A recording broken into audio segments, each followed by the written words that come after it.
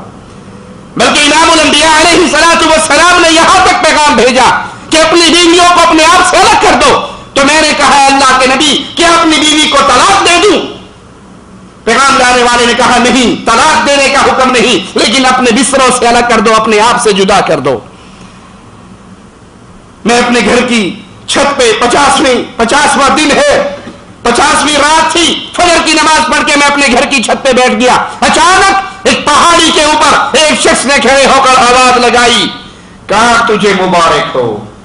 ابھی میں نے صرف اتنا ہی سنا تھا, میں فوراً سجدے کے اندر گر گیا اور مجھے یقین ہو گیا اللہ نے میری توبہ کو قبول کر کے معاف کر دیا ہے.